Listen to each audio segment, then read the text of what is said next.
Aba, kung palakihan lang din naman ng loan amount na mauutang sa unang loan mo, unang loan ha, first loan, ilalaban ko tong loan application na na-applyan ko ngayon. Alam nyo ba na mas malaki pa po yung pwede kong mautang kesa dun sa nasa ads niya. Abay, nasa ads niya lang guys is 25,000. Alam nyo ba kung magkano ang pwede kong mautang dito kahit ako yung first time borrower? Abay, 35,000 pesos. Yes po, may mga reschedule plan siya kung kailan ko siya babayaran at hindi po siya full amount kaagad. Yes, inutay-utay. Kumbaga naman, hulugan. Pero syempre, panoorin nyo to hanggang dulo para malaman nyo kung legit talaga yung sinasabi ko dito. At ipapakita ko po sa inyo yung proof at mga screenshot ko. Anyway, for today's video, ang ating pong pag-uusapan is bago na naman na loan application. Pero hindi po to as in bagong labas. Ito po ay available sa Google Play Store. And as of now, nasa 6,000 reviews na po ang meron siya. At meron po siyang 4.4 stars, which is ito pong spotlight natin ay nakay Light Credit PH. Online loan na under po ng Prima Fintech Software Development Corporation. Tinry ko po siya talagang utangan ngayong July 2026 kasi ka-update niya po nung last April 27,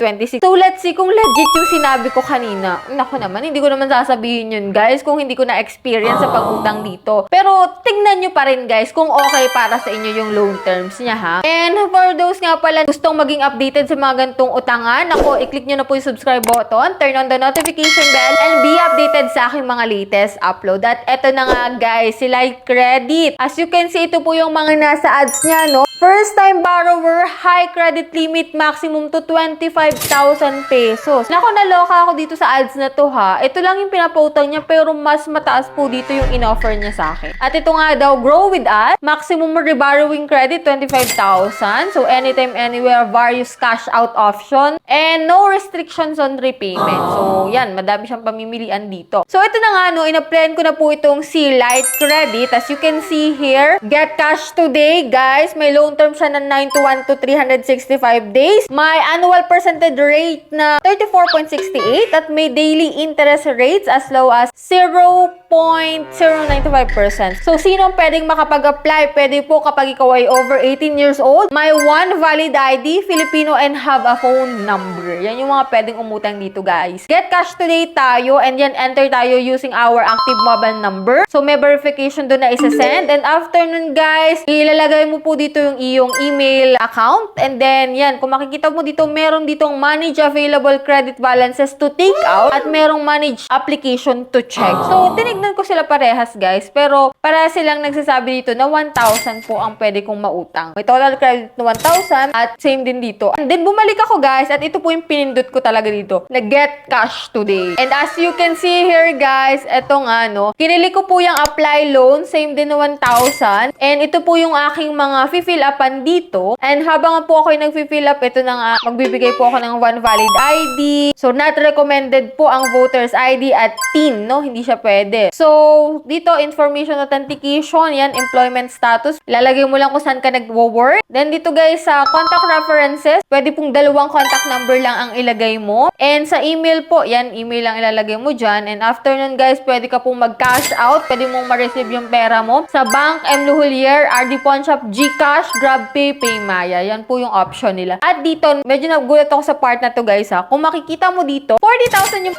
pinakamalaki, 35,000, 33, 31 hanggang 1,000 pesos. So, hanggang 1,000 pesos. So, chinek ko guys, ito lang nakalagay, naka-percentage lang siya. So, chinek ko pa din to guys, in-apply ko yung 35,000. Ayan, pipicturean ko yung ID ko at hawak-hawak ko yung ID ko. And ito nga guys, so 35,000, ito po yung loan terms nila. So, nagulat din ako sa part na to kasi pwede pala guys. Pwede pala yung 35,000. So, yan kaso, may service fee po siya na 2,450. So, binawas na po yan dyan. Channel fee na 10 pesos at may VAT na 122.5.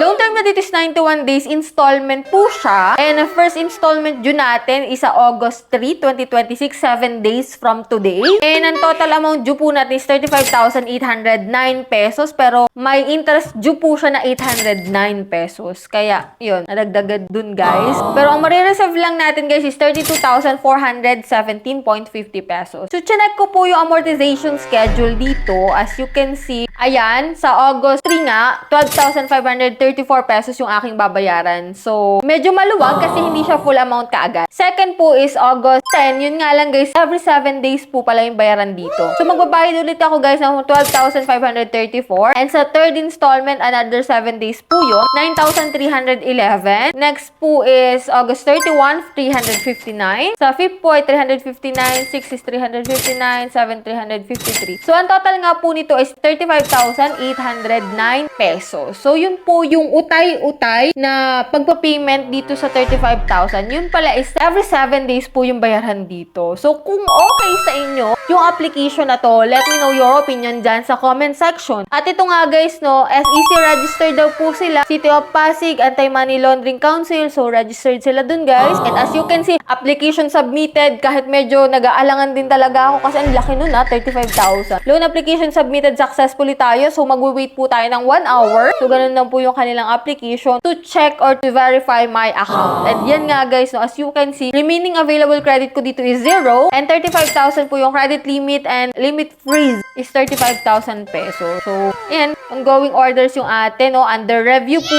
siya and then it takes 24 hour. Pero sabi dito, our credit approval process may take up to 24 hour. If not approved, you can resubmit the application after 4 to 7 days. Kung hindi tayo na-approve ngayon, pwede po ulit tayo mag-apply after 4 to 7 days. Pero yun nga, nakakagulat nga, no, 35,000. Mas malaki pa yung nasa ads nila na 25,000. Anyway, habang po ako ay nag-aantay din, nag-check po din ako ng mga reviews dito kay Light Credit. At ito nga, nakita ko yung 1 star dito, no. Don't bother to try this app. If I can give it 0 star, I will definitely do that. The interest is so high that they harass me like I will run from my loan. No, nanghaharas pala to guys. They blackmailed you, for example, that they will report me to the barangay to embarrass me. I'm still being cursed at. It's only 2 days overdue. I advise everyone not to bother with this app. Ayan, no? Huwag daw tayo mag-bother na ma-download tong application na to kasi nanghaharas pala to guys. And ito pa, your interest is so big. I was eligible to loan 1,000, but if I withdraw the money, I will only get 600 plus because your service fee is 340 plus, a VAT of 17. What a scam. Do not use this app. Ito pa,